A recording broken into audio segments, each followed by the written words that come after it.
Starting से हम start करेंगे।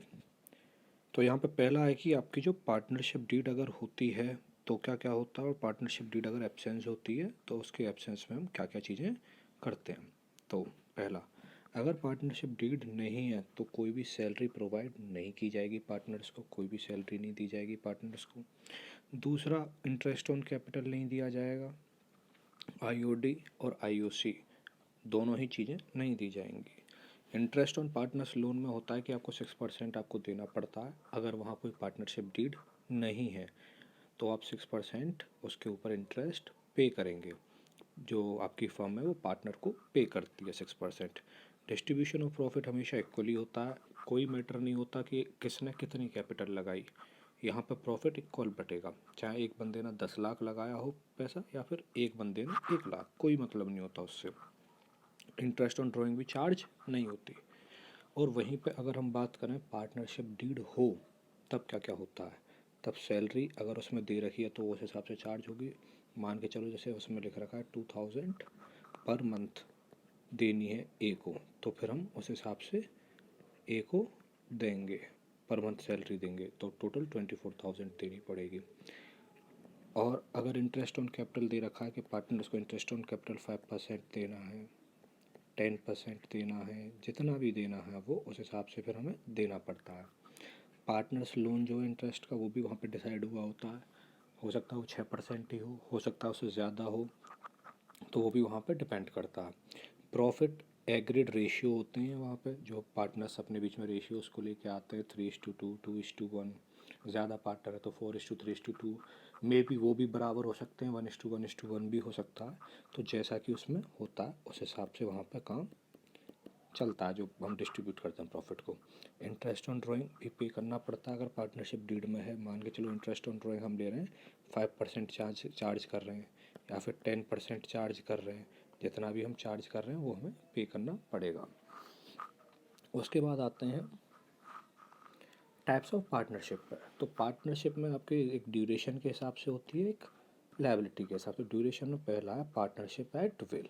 एट विल, विल का मतलब होता है अपनी इच्छा, अपनी मर्ज़ी। तो मर्ज़ी के हिसाब से, यानी जो पार्टनरशिप अपनी मर्ज़ी से करो कि एक पार्टिकुलर टाइम पीरियड तक, जब तक आपकी मर्ज़ी है, आपकी म्यूचुअल अंडरस्टैंडिंग मिल रही है, तब तक आप उसको कर सकते हो। तो पार्टनरशिप एट विल होती है वो। पार्टिकुलर पार्टनरशिप होती है जहाँ पे आप किसी पार्टिकुलर प्रोजेक्ट के लिए आप वो पार्टनरशिप को कर रहे हो। मान के चलो आपको एक डैम बनाना है, आप दो कंपनीज ने आपस में कोलैबोरेट कर लिया, दो कंपनी मिलके उसको बना रही हैं। या फिर मान के चलो रोड का आपके पास कोई आ जाता है बनाने के लिए कॉन्ट्रैक्ट, तो दो कंपनीज मिलके उसको बना रही हैं, और जैसी रोड बन जाएगी उसके बाद यहाँ पे कॉन्ट्रैक्ट ख़त्म हो जाएगा, पार्टनरशिप जो है वो भी ख़त्म हो जाएगी। तो ये होता है इसके अंदर। इसके बाद आती है लायबिलिटी के बेसिस पर। जनरल लायबिलिटी होती है जहाँ पर पार्टनर्स के ऊपर अगर फर्म डूबती है या फिर फर्म क्या कहते हैं, बिल्कुल एक तरह से जैसे बोलते हैं हिंदी में दिवालिया निकल जाना, तो अगर वो चीज़ होती है तो जो पार्टनर्स होते हैं उनकी लायबिलिटी इतनी होती है कि वो उनका पर्सनल होम, पर्सनल कार वगैरह उनको भी बेच के उस लायबिलिटी को चुकाया जाता है। वहीं पे अगर हम बात करें लिमिटेड लायबिलिटी की, तो लिमिटेड लायबिलिटी के अंदर आपका सिर्फ उतना ही पैसा डूब सकता है जितना कि आपने उसमें इन्वेस्ट कर रखा है, जितना कि इन्वेस्ट है। मान के चलो आपने 10 लाख इन्वेस्ट किया है, तो मैक्सिमम जो पैसा आपका जाएगा वो 10 लाख ही जाएगा, उससे ज़्यादा नहीं जाएगा। आपके पर्सनल चीज़ों में, पर्सनल हाउस, पर्सनल कार, इन सब चीज़ों से कोई मतलब नहीं होता है इसका। जितना आपका है कंपनी के अंदर इन्वेस्ट है, सिर्फ आपका उतना ही जाएगा। उसके बाद आ जाते हैं हम टाइप ऑफ पार्टनर्स पर। टाइप ऑफ पार्टनर्स में पहला आता है active partner. Active partner basically वो बंदा होता है जो कि आपका पूरे के पूरे काम देख रहा होता है फर्म के अंदर, सारे वर्क इसके हाथ में होते हैं, सारी डील्स वगैरह ये कर रहा होता है, कहाँ से क्या लाना है, रॉ मटेरियल से लेके हर चीज़ सब इसके हाथ में होता है। ये बंदा एक एक्टिव बंदा होता है जो कि रेगुलर बेसिस पर जा रहा होता है, सब चीज़ों को देख रहा होता है कैसे क्या काम हो रहा है, और सारे डिसीजंस ले रहा होता है। उसके बाद आपका अगला बंदा आता है, वो है आपका डोरमेट पार्टनर। ये बंदा वो होता है जो कि इसे हम दूसरे नाम से जानते हैं, इसका दूसरा नाम है स्लीपिंग। इसको हम दूसरे किस नाम से जानते हैं, स्लीपिंग पार्टनर के नाम से। क्यों? क्योंकि ये बंदा डेली बेसिस पे आपके पार्टिसिपेट्स नहीं करता है, डेली बेसिस पे आपके यहाँ पार्टिसिपेट नहीं करता है, डेली बेसिस पे फर्म नहीं आएगा, ये डेली बेसिस पे यहाँ पे काम नहीं करेगा, लेकिन इसकी कैपिटल इन्वेस्ट होगी, एक अगर प्रॉफिट होता है तो प्रॉफिट में इसका शेयर होगा, अगर लॉस होता है तो इसका शेयर लॉस में भी होगा। उसके बाद हम तीसरे पार्टनर्स पे आते हैं। तीसरा पार्टनर है हमारा nominal partner. Nominal partner basically वो बंदा होता है जिसका हम नेम यूज़ कर रहे हैं। क्या यूज़ कर रहे हैं? नेम यूज़ कर रहे हैं। और इसको हम क्या दे रहे हैं? प्रॉफिट में शेयर्स दे रहे हैं। अगर लॉस होता है तो इसको लॉस में भी शेयर मिलता है, पर एक कैपिटल नहीं लगाता। इसकी कोई कैपिटल नहीं होती, इसके नेम की वजह से हम इसको शेयर दे रहे होते हैं, चाहे लॉस में चाहे प्रॉफिट में। उसके बाद आता है आपका minor partner. Minor partner basically जो भी बंदा 18 से बिलो होता है, कितने से? 18 से छोटा होता है। 18 से क्या होता है? हमेशा छोटा होता है। वो बंदा किस में आ जाता है? माइनर में आ जाता है। तो ऐसे बंदे को सिर्फ़ और सिर्फ हम प्रॉफिट में शेयर दे सकते हैं, लॉस में उसका कोई शेयर नहीं होता। जितने भी हमारे यहाँ पे अपॉर्चुनिटीज़ या फिर जो भी कहते हैं हम, जो मतलब प्रॉफिटेबल चीज़ें होती हैं, हम उसमें उसको हिस्सा देंगे, लॉस में नहीं देंगे।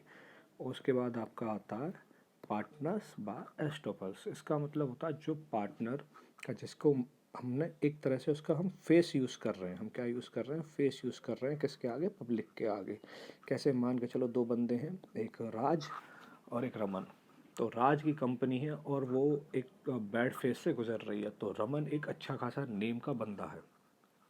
तो उसने क्या किया, एक कॉन्फ्रेंस बुलाई और वहाँ पर बोल दिया कि रमन भी हमारा पार्टनर है। और इस पर ना रमन ने हाँ बोला ना बोला। तो मीडिया में क्या गए कि रमन इनका पार्टनर है, जिसकी वजह से कंपनी की इमेज सुधरी, हो सकता है उन्हें लोन मिले, हो सकता है उनके शेयर्स बिके, जिसकी वजह से कंपनी को फ़ायदा हुआ। तो ऐसे पार्टनर को बोलते हैं हम पार्टनर्स बाय एस्टोपर्स। तो इस बंदे को ना ही प्रॉफिट में कुछ मिलता है, ना ही लॉस में कुछ मिलता है, बस एक तरह से हम इसका नेम यूज़ कर रहे होते हैं। और मेन बात ये कि ये बंदा अगर कंपनी डूबती है या फिर कंपनी के ऊपर लोन होता है, तो ये उसको पे करने के लिए लायबल नहीं होता है। ठीक है। उसके बाद आता है पार्टनर बाय होल्डिंग आउट।